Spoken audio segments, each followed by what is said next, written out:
Oi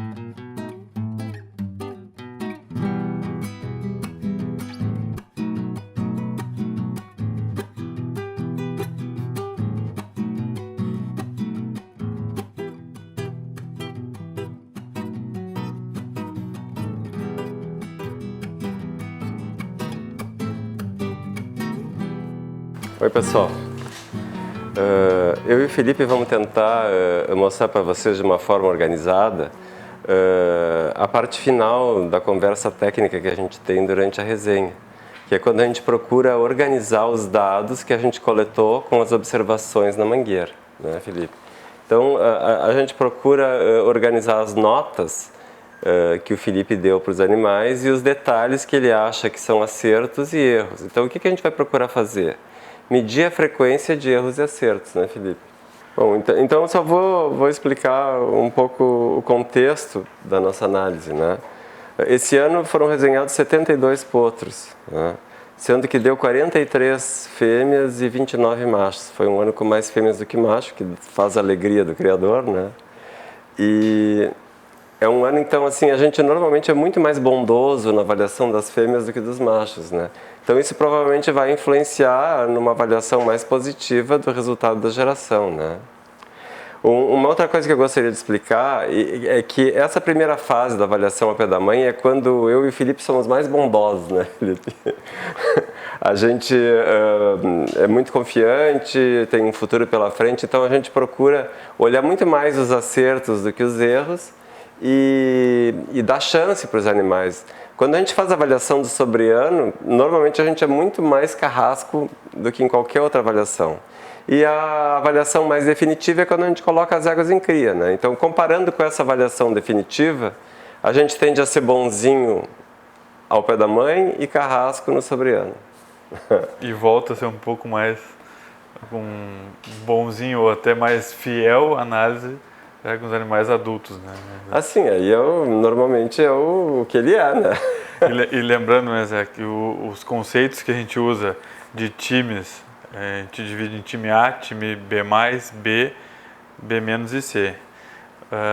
E não quer dizer que o time A é o animal que vai brilhar em pista, e sim que o resultado é a junção do que a gente queria de bom do pai e da mãe.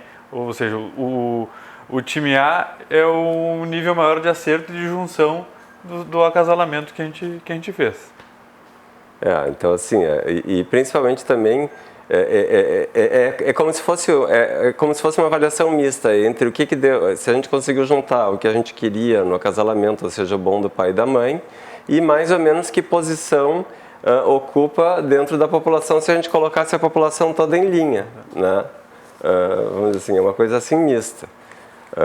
A questão depois de escolher um animal para pista, qual é o animal que é mais competitivo, que poderá vencer uma comparação com outras cabanhas, isso é um outro aspecto da seleção.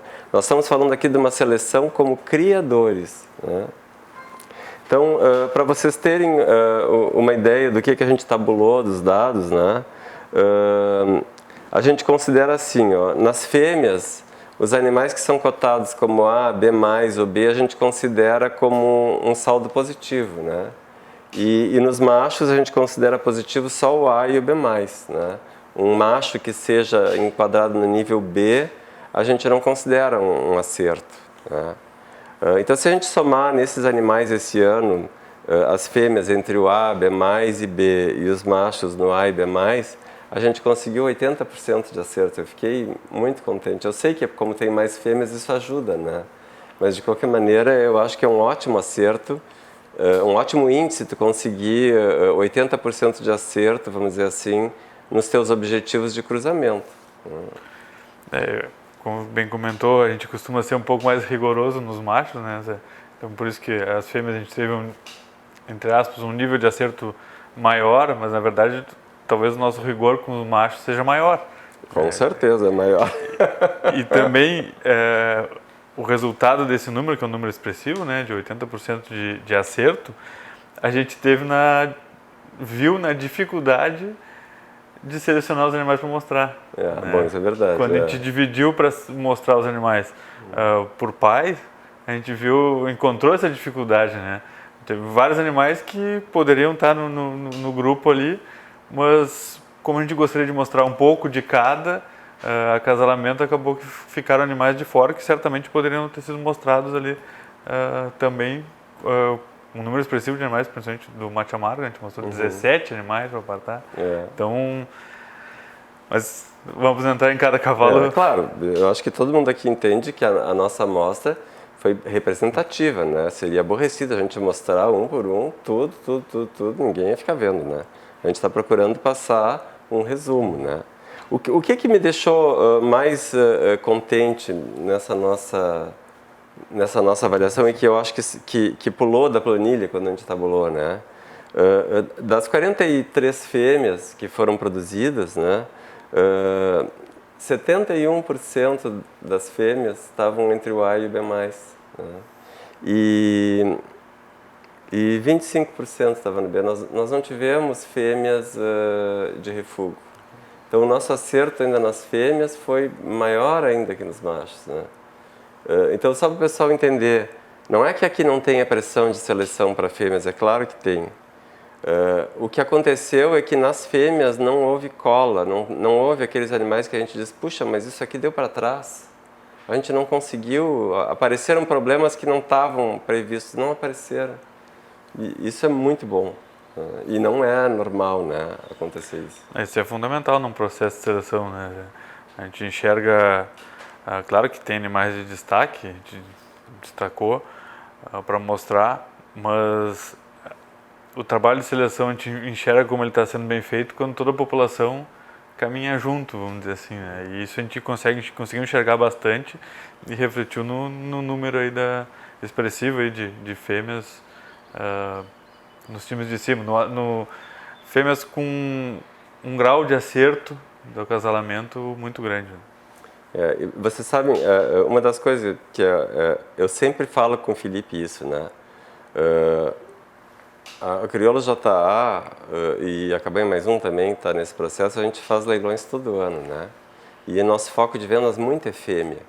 Então, quem vende muitas fêmeas da maneira que eu vendo tem que se preocupar com a reposição, porque senão tu pode simplesmente estar dando um tiro no pé com a comercialização.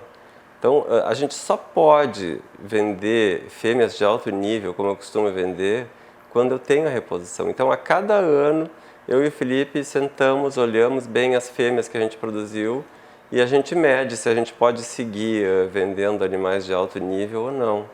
E eu estou contente porque com o que eu estou vendo aqui, eu vejo que eu posso ficar tranquilo, eu posso seguir vendendo animais de alto nível. Dessa geração...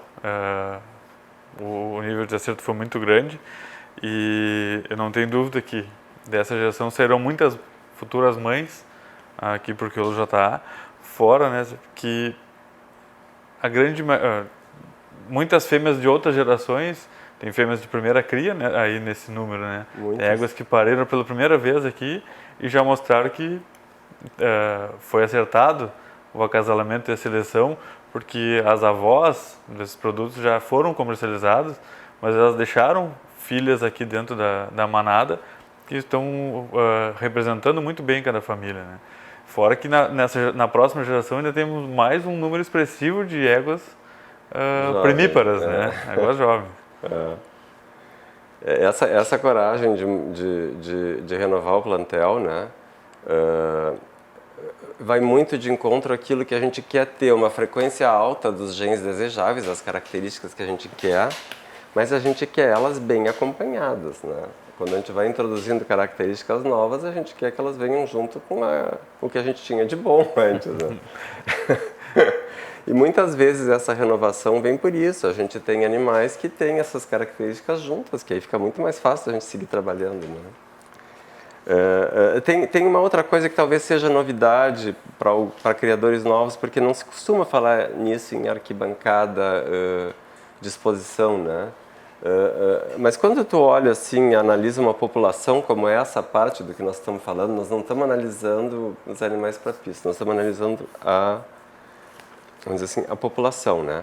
A gente sempre anota o que teve de acerto e de erro, né? Então eu agora vou pedir que o Felipe fale um pouco O que ele achou? Se a frequência de acertos e erros em relação às resenhas anteriores, ele já está há 10 anos aqui, está mudando ou não e para que lado está mudando, né?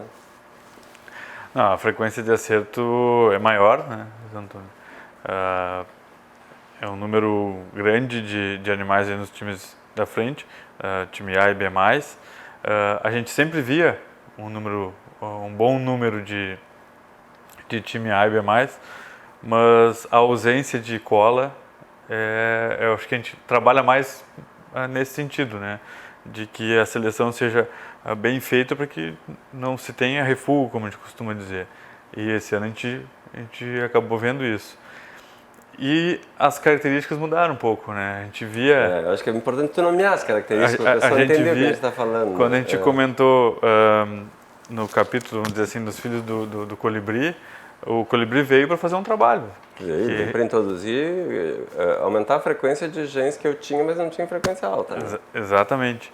E corrigir algumas coisas que a gente falou abertamente, que era o ângulo da garupa, que era fixar linhas superiores corretas, né?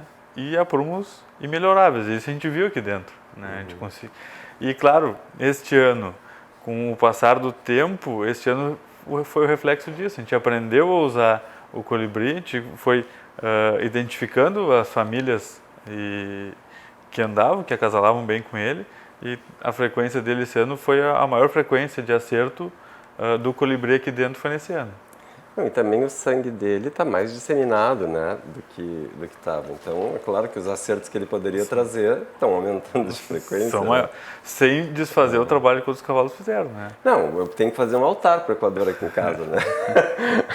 Mas o mate amargo, eu também estou com vontade de fazer um altar para ele. Está no mesmo rumo. Falando assim de forma mais direta, Felipe, por exemplo, o que tu notou de acertos que estão aumentando muito a frequência? Assim,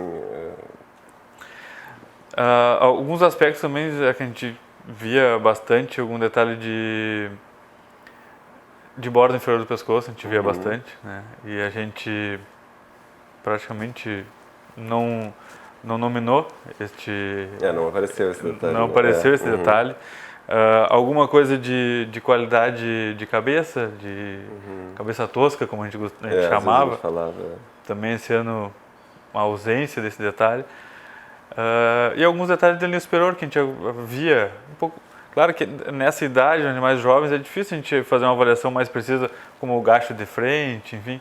Mas também diminuíram esses problemas. Daí na minha avaliação, né? Eu acho que diminuíram esses problemas. Então, a gente nota, no meu ponto de vista, né, desde há 10 anos aqui dentro, nota os animais mais polidos, né, com o pescoço talvez um pouco mais alongado. Né. Claro que é por impressão, a gente não mede, né, os pescoços, mas por impressão. Não, mas a gente tem uma boa noção. Tem, claro. Comparativo, claro. As garupas a gente tinha, assim, alguma coisa de ângulo de garupa e também de comprimento de garupa. Diminuíram muito essa frequência desses problemas. Ainda aparece algum detalhe, né, de garupa, que é normal, mas não na frequência que a gente encontrava antes. Eu acho que essas são as características que eu mais vejo mudança. Claro que existem coisas muito fixadas aqui dentro, né, e sempre se bateu nisso. Na qualidade racial, na angulação de garrões, a gente fala muito de garrões retos, que a gente praticamente não vê também aqui, né, é muito pouco. Mas isso são características que foram muito selecionadas antes até de eu chegar aqui, antes desses 10 anos. Tu pegasse esse trabalho quase pronto. Quase Quando tu chegou já estava quase pronto. Então, essas são as características que mais me chamam a atenção, assim, acho que há uma evolução principalmente nesses caracteres, né? Então, por que eu trouxe isso e disse que é uma coisa que pode parecer aborrecida, já vi, mas é super importante?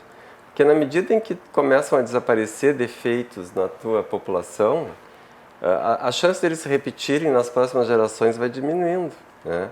E à medida em que vão aparecendo mais acertos, né, mais e mais acertos, e que tu fixa acertos, também vai diminuindo a chance deles não aparecerem. A gente tem mais ou menos uma coluna de erros e acertos, né, quando avalia cada animal, né? E tem uma série de problemas que apareciam há 15 anos atrás que não aparecem mais, né? E isso faz parte de um trabalho, né? Um trabalho de população, e é por isso que os acertos estão se repetindo, né? Bom, Felipe, mais ou menos explicado isso. O que tu acha? Nós vamos ter que aumentar o plantel, diminuir o plantel? Como é que vai funcionar isso aí? O que te parece dentro... Ele conhece as outras potrancas, né? Olha, eu acho que tem um material de reposição muito grande, né?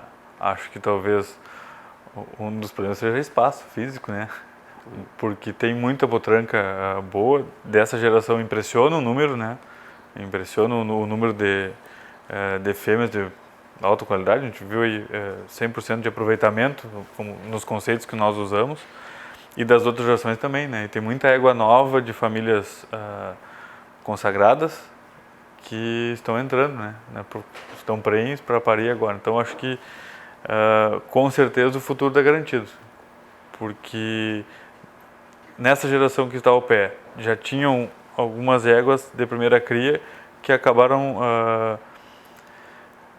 não surpreenderam, porque a gente acreditava no potencial delas, sabia da capacidade delas, mas elas confirmaram o que nós achávamos delas, né? E para a próxima geração tem mais, né? Fêmeas desse nível. Então acredito que as reposições já estão garantindo que o processo de seleção siga no mínimo nesse estágio, né? Mas a gente pensa sempre em evoluir, e acredito que a gente tem um material muito consistente para dar essa sequência. Felipe, eu estou trazendo esse assunto porque eu recebo muitas perguntas de gente que vê os programas e quer saber mais como é que a gente trabalha aqui. E eu vejo que as pessoas sempre falam em origens de sangue e falam em qual é o cruzamento que poderá dar certo, mas muito poucas pessoas mencionam, por exemplo, assim, dentro do universo desse sangue, dessa origem, que tipo de égua eu tenho que cruzar com tal cavalo, né? Eu vejo que às vezes o pessoal se esquece de mencionar a seleção, né? E isso aqui que nós estamos falando é só para mostrar a importância da seleção, que é importante a origem de sangue, porque a origem de sangue te mostra o que pode vir junto com aquele animal, mas tu tem que selecionar. E esse tipo de coisa que a gente faz aqui da análise da população mostra o nível de acerto da seleção, né? Isso é fundamental, né? Se a gente não tivesse feito esse acompanhamento como a gente faz, eu no meu caso há 10 anos, muito mais, a gente não teria noção se a seleção está indo para o lado certo, né? Esse trabalho de anotar, de revisar ao pé, sobre ano, depois dos animais adultos, a gente vê a evolução dos animais, a gente não subjuga nenhum animal, mas principalmente a gente conhece cada indivíduo, né, cada família, cada representante de cada família, e tu tem uma verdadeira visão do processo de seleção, porque às vezes, e é o caso que acontece muito comigo, né? A gente chega numa criação e eu só avalio os animais no pé da mãe e nunca mais vejo, né? E é difícil dizer num processo desses se a seleção está indo do lado certo ou do lado errado, né? Diferente daqui. Aqui eu sei, eu sabia das qualidades e de algumas deficiências que nós encontrávamos há 10 anos atrás, e hoje, com o trabalho de seleção, se mudou, né? Hoje a gente não vê aquela frequência mais de problemas, entre aspas, a evolução e principalmente o todo da população, né? Porque uma coisa é a gente corrigir uma parte e perder outra. E eu vejo aqui um acréscimo. Isso é uma coisa.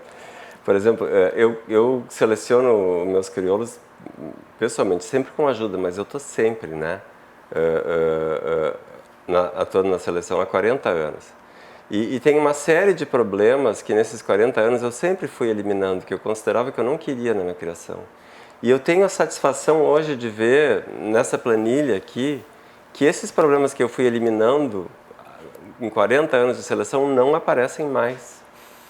Então, estão fixadas as partes boas. Então, por exemplo, selo racial é uma coisa aqui que raramente aparece um animal com pouca identidade racial. aprumos, linha superior, estão muito fixados. A gente nunca menciona num potrilho aqui que tem um problema de aprumos. É uma realidade. Às vezes, quando tem, tu vai ver, ele está com o casco quebrado. Então, isso é uma coisa que dá satisfação para mim como criador, mas mostra que selecionar ao longo do tempo é uma coisa muito importante. E o que é muito mais legal em cima de tudo isso, para que vocês não se desanimem, se assim, o cara está selecionando há 40 anos, por que eu vou tentar, né? É que quando eu vendo uma égua selecionada há 40 anos, ou um cavalo selecionado há 40 anos, a pessoa que compra, que selecionou bem um animal, ele parte exatamente do mesmo ponto que eu tô. Então, essa é a parte legal e que dá chance para todo mundo. Então, assim, a linhagem de sangue é uma coisa importantíssima, mas a seleção em cima de uma linhagem de sangue faz muita diferença. Bom, a gente falou um monte das fêmeas, né, e falamos um pouco dos machos, para tu ver como a gente sempre é muito mais sacana com os machos do que com as fêmeas, né? O que acontece? A gente é mesmo mais rigoroso com os machos, né? E aqui teve um resultado que talvez vocês estranhem, né? Dos 29 machos que foram produzidos, foram resenhados esse ano, né? 15 a gente colocou entre a turma do B+, e do A, né? É claro que eu não vou cuidar 15 machos, eu acho que isso é uma coisa óbvia, porque a gente costuma fazer uma pressão de seleção muito maior em machos. Quem vai mandar quantos machos eu vou cuidar da elite dos meus machos é o mercado. Quer dizer que se seguir o mercado como está hoje, eu cuido 3, 4. Mas eu dou chance para esses 15 promissores que estão ao pé da mãe. Porque eles trocam de categoria conforme eles vão se desenvolvendo, né? Então, é uma questão assim, eu fico muito feliz com o acerto de ter 15 candidatos a cuidar, mesmo que me aumente o custo, que eu tenha que dar pastagem para eles, mas essa é a hora de ser bondoso, a gente tem que ser mais rigoroso na hora de escolher. E quem manda quantos machos vão ser cuidados é o mercado, né? Mas eu sou mais rigoroso com o macho e eu tenho uma pressão de seleção maior com o macho. Tem uma outra coisa assim que eu e o Felipe discutimos muito, né? Aqui. Apesar de todo esse acerto, vamos dizer assim, esse aumento de frequência de acertos na população, que a gente procura sempre trabalhar com uma população média, né? Para otimizar acertos, e a gente procurar ir tirando da população defeitos e colocando os acertos, isso aí não exclui o fato da gente ter éguas que a gente acha muito mimosas e que a gente quer multiplicar mais, né? Então eu não abro mão da biotecnologia de poder tirar um embrião de uma égua que tenha opção de ser doadora, ou de eu querer multiplicar uma potranca que eu quero mostrar na pista e usar a transferência de embriões, assim como também de procurar o sêmen, a inseminação, o acesso ao sêmen de um garanhão importante que eu não seja proprietário, através da inseminação por sêmen congelado ou por sêmen fresco. A biotecnologia está aqui para aumentar as nossas chances de acerto. E se eu puder aumentar, nem que seja 10% ou 1%, eu quero aumentar. Eu não vou hesitar em usar isso. Só para ilustrar para vocês mais ou menos o que eu estou falando com exemplos claros, não é? Por exemplo, o Libertador é um cavalo que está em São Paulo, que eu tenho uma cota de sêmen dele para usar. Esse ano eu comecei a usar ele com sêmen congelado, né? O cavalo está em São Paulo e eu estou usando aqui em São Lourenço do Sul o sêmen do cavalo, porque é um cavalo importante, né? Teve a questão também da algazarra, por exemplo. A algazarra, vocês viram na nossa amostra aqui os 2 filhos de embrião da algazarra. O Felipe gosta, né? 2 time A. Dois potrancos que a gente gostou. Um outro exemplo, né, do bom uso da biotecnologia, na cabanha mais um, por exemplo, é o da Xalala. Ele comprou a Xalala, ele tirou, todos os anos que ele ficou com a Xalala, ele conseguiu tirar 2 embriões dela e ele já pôde vender a Xalala e guardar produtos dela. Ele inclusive mostrou uma filha da Xalala com o colibri matreiro, que também foi através de sêmen congelado, né, usando essa biotecnologia. E ele tem filhos da Xalala com o bruxo, com o mate amargo e com o colibri matreiro. Então, isso é um bom exemplo do quanto a biotecnologia ainda dá uma aumentada nas chances de tu produzir bons animais, porque tu pode multiplicar mais vezes os animais superiores. Além desses exemplos, né, Zé, tem a própria andorinha, que também já foi comercializada, que deixou uma gama grande de filhos aqui dentro. E outro benefício da biotecnologia, a J.A. Liberdade, que hoje a gente viu ela com um potranco ao pé, quando ela correu a última vez o freio de ouro, a gente já tinha tirado o embrião dela. É verdade, isso é outra coisa importante, né? A gente pode mostrar os animais e sem deixar de abdicar da reprodução, né? Pode seguir campanha sem perder essa parte importante que é a utilização deles na reprodução dentro da manada JA. Quanto a esse progresso, né, da seleção, dos critérios de seleção tão bem direcionados aqui dentro do criador JA, eu me lembro de uma vez aqui quando fomos marcar umas potrancas e tinha uma potranca gateada, que obviamente eu não vou me lembrar o nome, e eu comentei que eu marquei e ela estava no lote de potrancas que iria para o remate. E eu comentei com o Zé Antônio, disse: Zé, é bonita essa potranca. E ele disse: eu também acho. Só que eu acho ela muito parecida com as éguas que vieram da Argentina. Naquela época, 30 anos atrás. Muitos anos atrás. E eu não admito, como criador, passar 5 gerações e eu produzir um animal daquele tipo. Igual que eu comecei. Eu me lembro agora eu me lembrei da fala. E aquilo me... e a gente vê isso... Eu me lembrei da fala agora. Direto aqui, né? Eu acho que isso mostra muito bem essa seleção que é muito bem direcionada aqui dentro. Eu acho que isso foi ótimo de ter lembrado, né? Porque eu até tinha esquecido que eu tinha te falado isso. Porque isso é uma coisa que acontece quando a gente vai cruzando os animais, selecionando, e tu usa garanhões que tu mesmo produziu. Existe uma frequência de animais que voltam quase que à origem, né? Eu não acho que isso seja um erro, isso é uma coisa esperada. E se eu escolhi aquelas éguas para começar a minha criação, é claro que elas tinham qualidades.